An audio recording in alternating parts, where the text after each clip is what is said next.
In this video, we will show you how to fit the aluminium side rail with ventilation to your polytunnel. Here are the parts you'll need.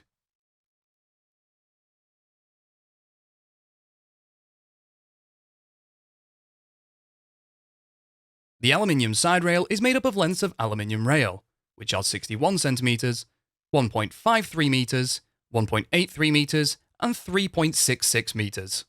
The side rail fixes to the outside of the framework, with the T-slot internally facing. It is attached to the framework using intermediate clamps and corner clamps. We will start by fitting the side rail from the doorpost to the corner hoop.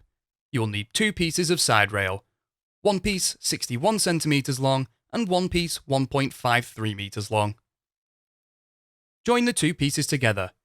Slide half of the rail joiner into one piece of the side rail and tighten the screws using the Allen key provided.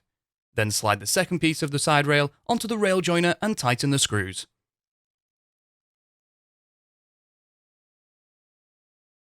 This piece will extend beyond the width of your polytunnel and will be trimmed to size at the end. The 61 cm, 1.83 meter and 3.66 meter lengths will be used down the length of your polytunnel, corner to corner. The side rail should be fitted so it leaves a gap of 75 cm between the top of the base rail and the bottom of the side rail.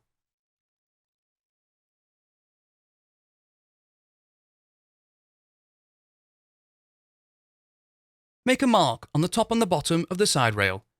Carefully pull to the side to reveal the doorpost and make a mark on the doorpost in line with the T-slot. Use a 9mm wood drill bit to drill a hole through the doorpost. Slide a 90mm M8 bolt into the T-slot and then through the pre-drilled hole. Fix in place using a nut and washer, ensuring the end of the side rail is flush with the inner edge of the doorpost. Fit a corner clamp to the corner hoop.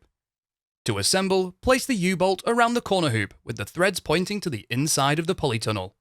Place the tube pressing and then corner clamp onto the threads, ensuring the corner clamp wings run parallel with the width and length of your polytunnel. Secure in place with nuts, finger tight.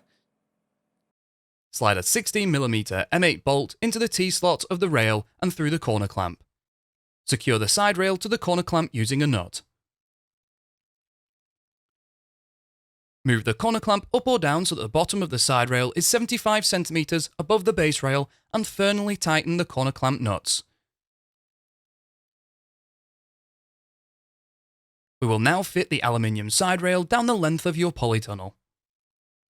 Starting with the 61 cm length, slide a 16mm M8 bolt down the T-slot and locate the bolt through the corner clamp. Butt the side rail up to the corner side rail and tighten the nut.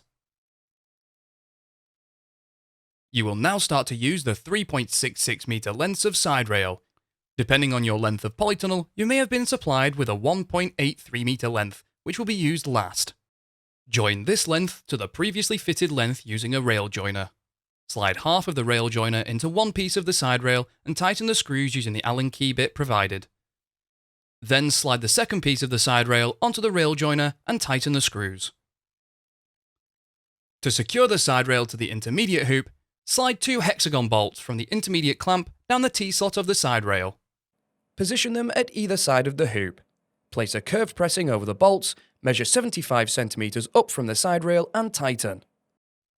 Repeat this procedure until you reach the end of your polytunnel.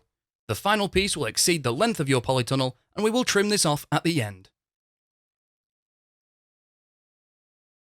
To fit the side rail between the corner hoop and doorpost on the opposite end of your polytunnel, join a 61 cm piece and 1.53 meter piece and hold it in position. You will need to cut to size. Secure it to the corner clamp and doorpost using the same method as described earlier. Where the side rails exceed the width and length of your polytunnel, cut off the excess with a hacksaw. The sawn edges will be sharp. It is important that these are filed smooth before the cover is fitted, for safety and so that they don't damage the polythene cover. If you have ordered aluminium side ventilation for both sides of your polytunnel, repeat this process on the opposite side.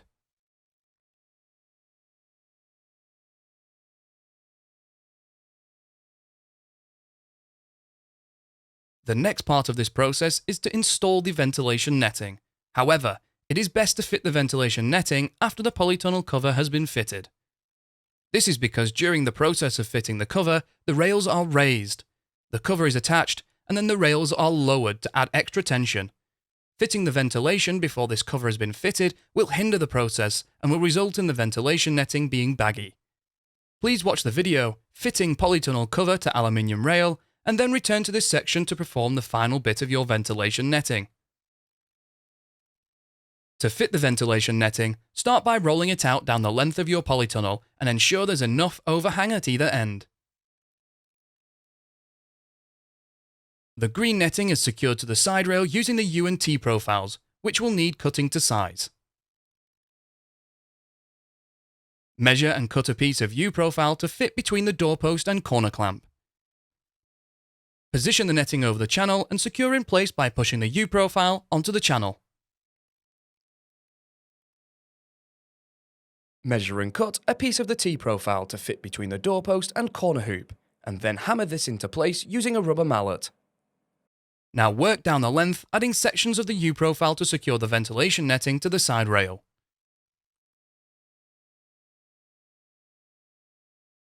Then from the final corner to the doorpost.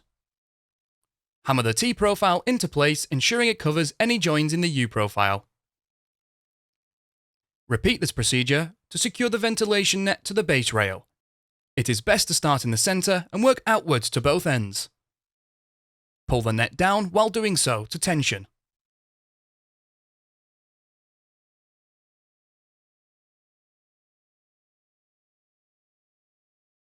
Using a wooden batten, measure and cut a piece that fits between the base rail and the side rail on the doorpost. Tension the netting and then secure to the doorpost using nails. You can now trim off the excess. Repeat this procedure on the opposite side of your polytunnel if you have ordered aluminium side ventilation for both sides.